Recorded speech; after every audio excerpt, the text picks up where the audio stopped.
देश की सबसे बड़ी राजनीतिक पार्टी पिछले कुछ वर्षों से लगातार अपने पतन की ओर चलती जा रही है। आखिर ऐसा क्यों हो रहा है और कौन इसके लिए जिम्मेदार है, आज हम बात इसी पे करते हैं। नमस्कार, जय हिंद, मैं हूं धनजीव तिवारी।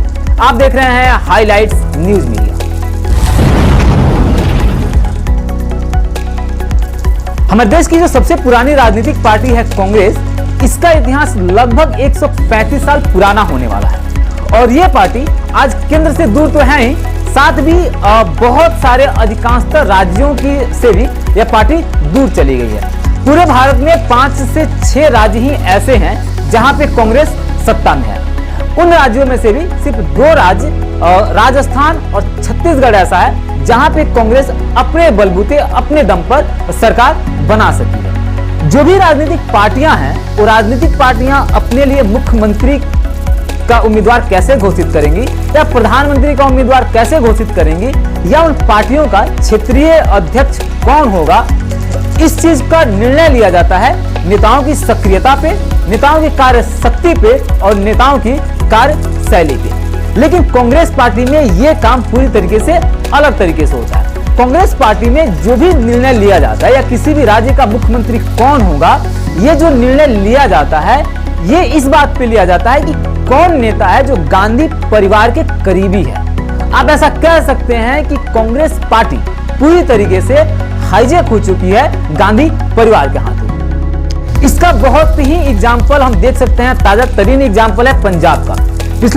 इसी साल पिछले चुनाव में 5 राज्यों में चुनाव हुआ, जिसमें से एक राज्य था पंजाब, और पंजाब में वहां पे कांग्रेस पार्टी सत्ता में थी। जो सत्ता उसके हाथ से निकल चुकी है, इसके पीछे भी कुछ ऐसे ही था।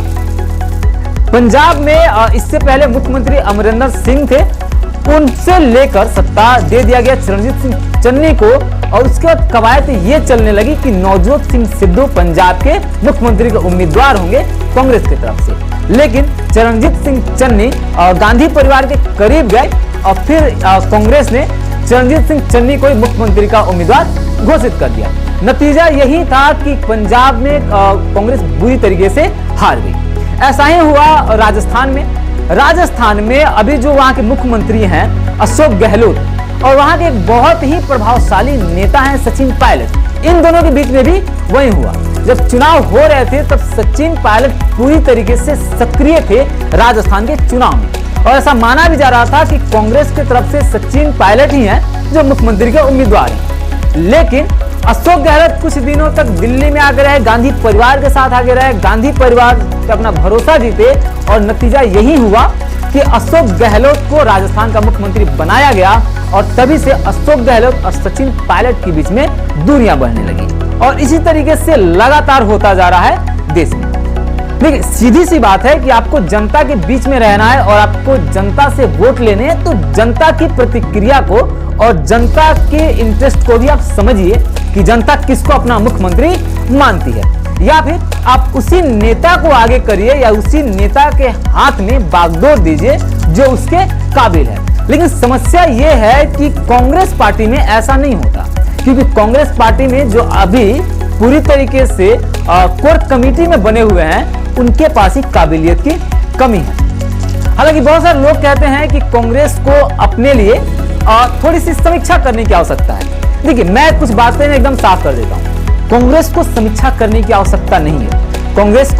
कांग्रेस के सभी नेताओं को और गांधी परिवार को इस बात का पूरा आभास है कि वो लगातार क्यों यहां से फेलियर होते जा रहे हैं। लेकिन उसके बाद भी कांग्रेस कुछ क्यों नहीं कर पा रही है? इसका सीधा और सरल और सटीक जवाब है कि सोनिया गांधी का अपना पुत्र प्रेम है।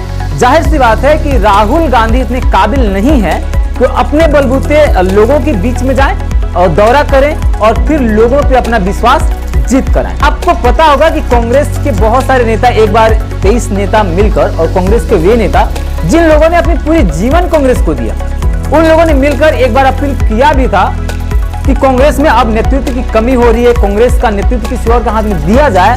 नतीजा क्या हुआ? नतीजा ये हुआ कि राहुल गांधी की तरफ से और प्रियंका गांधी की तरफ से उन सभी नेताओं को बीजेपी का एजेंट बता दिया गया। अरे भाई साहब, जो नेता अपनी पूरी जीवन आपके पार्टी को दे दी, अब उसमें से बहुत सारे ऐसे भी हैं जो अब कभी चुनाव लड़ने के हालत में भी नहीं है, बहुत ऐसे जिनकी अब सेहत भी खराब रहती है। अब उनको क्या हो सकता है कि वो किसी दूसरी पार्टी के लिए जासूसी करेंगे? उनका पूरा जीवन तो आपकी पार्टी के लिए बीता है। यहाँ पे सोनिया गांधी जो है वो किसी और के हाथ में नेतृत्व नहीं दे सकती। तो बस मेन मुद्दा यही है कांग्रेस पार्टी के पतन की ओर जाने का। नमस्कार।